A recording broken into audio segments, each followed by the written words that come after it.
Hi guys and welcome back to our FIFA 19 Sunderland Road to Glory career mode. Now, before we get into it, I need to say again a massive thank you for the huge amount of support I've received on the channel recently with all the shit that's been going on.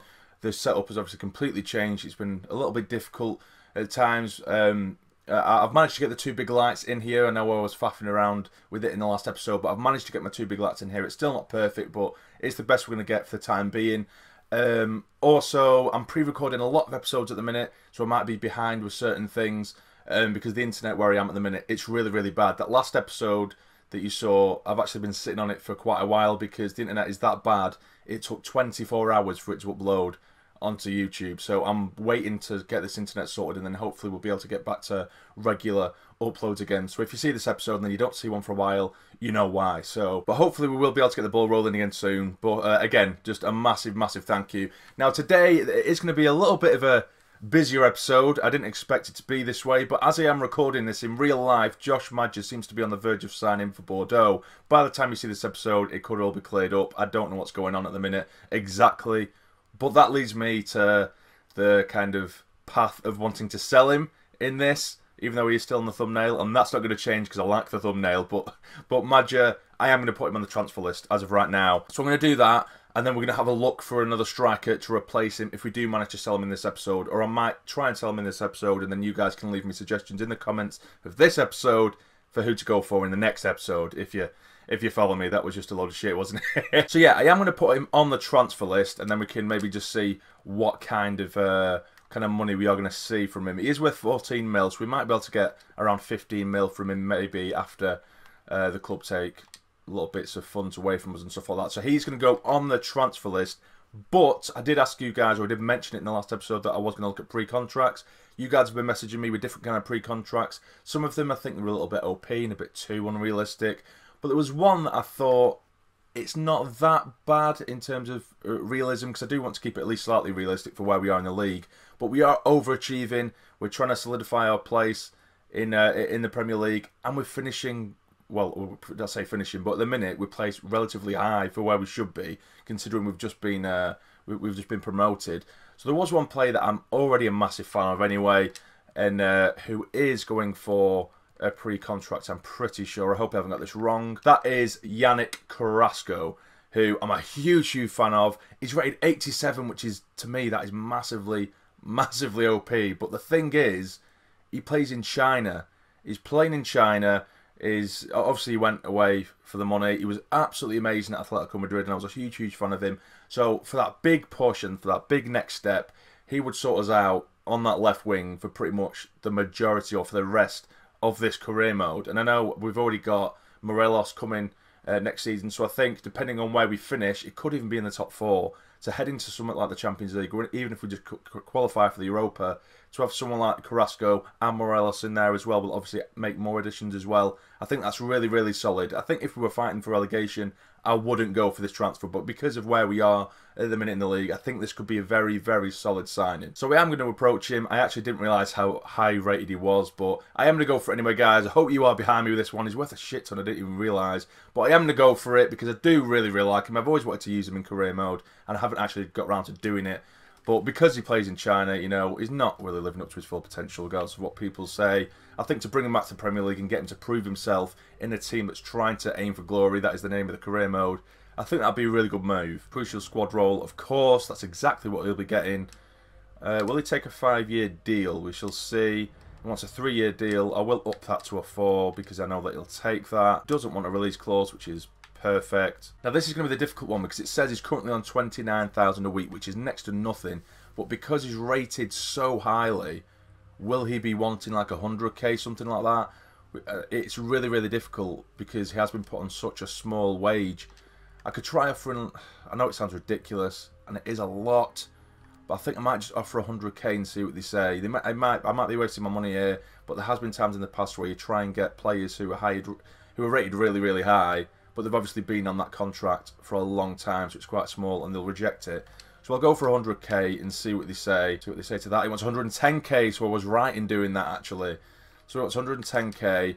Remove the bonus, submit. Let's see if he wants it. Yes, he will have it. So next season, guys, we're going to see Yannick Carrasco playing for us at the Stadium Light. What an amazing, amazing transfer that is. And appreciate you guys sending the messages and the suggestions for the pre-contract as well. But that was a really, really good one. And I didn't know that he was going for pre-contract as well. So I'm really, really buzzing with that. That's a sick signing. Absolutely sick signing. So we've got Carrasco coming and Morelos. Two very, very decent attacking players coming for next season. So now it's just a case of continuing and waiting for money to come in from Magic if we do manage to get it sorted. But for now, we are going to go back to the Premier League finally after a couple of cup games in the last episode. We're taking on Leicester, who are currently just a couple of places behind us. We are in 4th at the minute. A very, very solid position indeed. Leicester won't be an easy pushover. So let's get into that game. So this is the team we're going to go with against Leicester. It's really rotated again due to fitness reasons. We actually don't have a fully fit striker, so Broughton is there, still not full fitness, but it's the best we can really do. So we've got Cabrera in goal, Riveros, Twansby, Dominguez and Akpo across the back with McTominay and Sangari in midfield. Gomez is the cam, Diaz on the left, Gooch on the right and Broughton up top. It's a big formation change from the 4-4-2 we've been used to, but because of fitness reasons, we have to do it. So let's get into it. And here we are, guys, at the King Power Stadium. It is pouring it down. It usually is, but it's normally at the Stadium Light where that happens. But we are taking on Leicester today. I'm pretty sure that I saw Gundogan, former Manchester City player, playing for Leicester. I'll just quickly check their lineup as well and see what we're dealing with here. They have Lopez in goal, Pereira, Mario Gaspar, Pavard, Sorachi, that's very solid. Pavard's a very good player. Bakayoko, Gundogan. Wow, they have been spending, haven't they? Sola, Bentaleb and Lukaku. I think that's Jordan Lukaku on the left and Zaza up top. So a few very decent players in there. Bakayoko, particularly on FIFA, is relatively decent. And Gundogan as well. So that midfield is very, very strong. And away we go. Come on, lads. Make your run. It is Gucci. Go on, Gooch. Keep going, son. Knock it inside. First time, Sangari, and he's put it over the bar. Good little build-up play there. Sangari, who's been in great form recently, going for goal again. And I said it in the last episode, he's meant to be a defensive midfielder. He's been absolutely brilliant going forward recently. Coming forward now, Leicester. Literally nothing has happened in this game apart from the Sangari effort quite some time ago, and that was really early on. But they are coming forward now with some decent passing around the area. This is all it's been. Really just passing and eventually give it away. But it is Gundogan now. Lukaku down this right side. They're just keeping hold of it really, really well. Lukaku again. By the corner flag, and it is going to be a corner to them. Sola now coming down this right side. This is all it's been. I know I've just said it, but it's been awful this first half. We've nicked it off them now. We'll go for. We'll lose the ball. As we just have. It's just been a really, really poor performance from both teams, really. Leicester keeping the ball really well. Doing very little with it. And now we just keep giving it back every single time. And there goes the half-time whistle. And it's probably the change of formation, but it's something that we had to do purely because of fitness reasons. So it's going to be difficult to work this one out. Maybe settle for the draw until fitness improves, because we're just not getting anything at the minute in this game. Here's a chance to whip it in. That'll do. Come on, Gooch. Give it in. Gomez, turn. Find your man. It is Diaz. Turn him, roll him. We can't quite get there. It's Riveros. Find McTominay. Just shoot some. It is McTominay. He's dragged it. Nearly fell for Brereton. And it's been cleared away. And that's the best chance we've had in quite some time. Go on, Gooch. Get one in, lad. Has been looped in there. The keeper punches it away. Can we get something in this second half? It has been, to be fair. First off, we're just all Leicester. They just would not give the ball away, or we just kept giving it back. Get it away, get it away, get it away. It's a good chance, and they've scored it. Leicester's only chance in this second half, and they've managed to put it away. I say that, but we've probably only had the one, maybe two chances in the second half as well. It's been an absolutely awful game. And unfortunately, it's gone in Leicester's favour. Whipped across goal. Wasn't dealt with. The skid took it away from Akpo. He's hooked it back in. And there we go. It's been nodded in or knocked in. By Gundogan. The man who we said were going to be the danger man. He's got himself his third goal so far this season. Go on. Hook it. Have a crack, son. He does. And it's been looped over the bar. I don't even think that took a deflection, or did it? It did take a deflection. Corner to be whipped in. It's not a great one either. It's been easily cleared away. Help him out. McTominay now. Turn. Gomez. First time Gomez. It's in. It's 1-1. And it's Angel Gomez that gets it Oh, first shot on target, I'm pretty sure as well. Diaz knocks it in. Sangare. McTominay, then first time for Gomez to bend it with a beautifully finessed finish. Is that only his second goal? It is only his second goal so far this season. Lovely, lovely finish. I'll take the draw because this game has been absolutely shit. That's a good chance for them now. Can Cabrera get there first? Of course he can. Leicester just playing it around the back now for the final sort of 5-10 minutes of the game. We haven't seen the ball at all. And there goes. Is it the final whistle? No, I think it's an offside, isn't it? But the final whistle will go any second now. I would bring subs on, but everyone's unfit because we've had so many cup games recently. And there goes full-time whistle. I suppose I'll take it, given the way the game went.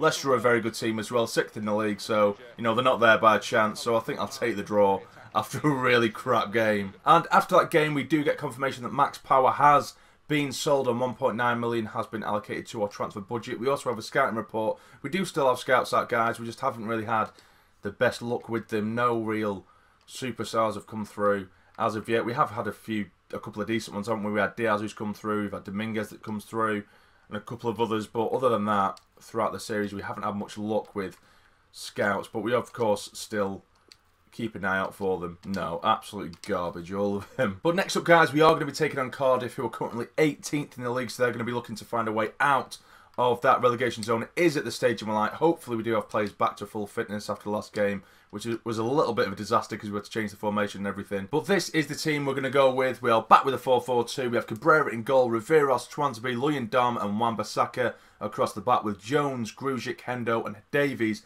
in midfield with Dennis and Robson up top. Madge has been sacrificed because I do plan on selling him, even though we do have very, very little time to do that in this January transfer window. But Dennis, I've been sacrificing him a little bit to keep Madger in the side. Dennis, I've been pushing him out to left wing, which is somewhere he can play, but I'm very, very rarely playing him as a striker, which is his natural position. It's what we brought him in for. So I want to give him a run of games as a striker, really, up top with Brereton. So let's get into it. And here we are, guys, at this stage of my life, welcoming relegation-threatened Cardiff. Hopefully we can just wipe the floor with him after that horrible, horrible game against Leicester. But I'm not going to take anything for granted. Usually surprises pop up against the likes of relegation-threatened teams. But we'll see. Straight away, though. Brereton turn, bang one, son, straight at Smithies. Good start, though. That's more like it. A shot within the first couple of minutes. Go on, Davies. On your bike, son. On your bike. There we go. Davies, so much pace. Get it towards the back post. He can't get there, and Dennis nearly does. But he can't quite get there. Here's Hendo now. We know we can have a rocket in him, and it's straight at Smithies. After that goal in the last episode, I'm going to be shooting from range a little bit more often with Hendo. Well in, Hendo, with a great interception there. I can see him. That was shocking. Or was it? It is Dennis. It's in! I didn't think it was going to make it, but it has found Dennis, and he slips it past the keeper brilliantly. That is a brilliant off-the-ball run from Dennis, and he's put us in the lead within the first 14 minutes. Great ball then in the end. I didn't think he was going to make it. I thought the Cardiff defender was going to get it quite easily. But Dennis does get on the end of it and just drills it past the keeper into that bottom corner. Get in! Get it away, get it away, get it away, get it away. Well in, Cabrera, you little beast.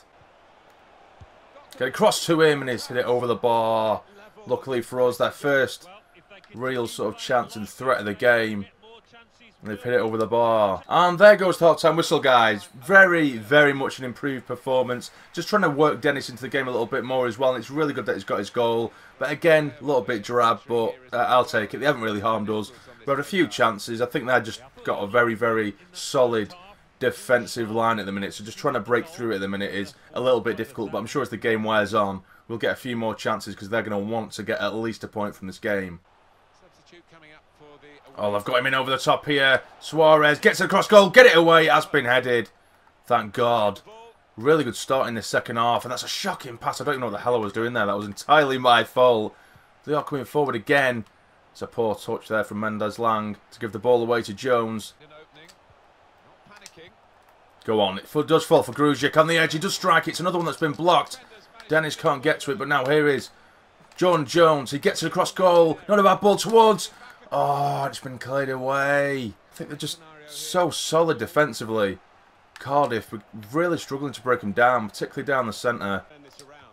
Dennis turns, son. Dig one out. He does, and it's a good save. Again, a lot of the time, our strikers are picking up the ball with a back to goal because the defensive line, again, is so solid. But now here is Dennis. Flick it on, son. He has done it. It's Grujic. Take a strike, son. And he's drilled it straight down the throat of the keeper. Really easy. We need that second goal. Get it away. Get it away. It has been headed. That shows Cabrera. That'll do. Just a few minutes left. Blow the whistle, ref. They're countering constantly. And they've got so many bodies forward now. But Saka needs to get there first. He does. Blow that whistle, son. Blow the whistle. There we go. A really, really hard fought 3 points. I thought it might be a little bit easier than that, but I obviously underestimated Cardiff. They put in a very, very solid performance. Defensively, really difficult to get through. And it is Dennis who gets us through with 3 points. So after that game, guys, this is how the league table looks. We have Chelsea still top of the league, running away with it a little bit, with Manchester United in second. We are just 2 points behind them in third. Then Arsenal, Wolves, Liverpool, and Leicester making up the top 7. City sitting in 8th. Now, who do we have in the bottom 3? We do have Burnley, still Cardiff as well, and Watford sitting rock bottom of the table. So that is going to be the end of the episode, guys. If you have enjoyed, please smash that like button for me. It'd be massively, massively appreciated. And subscribe to the channel if you're not already to become a fully fledged member of the Sarny Army. But for now, you take care and stay jammy.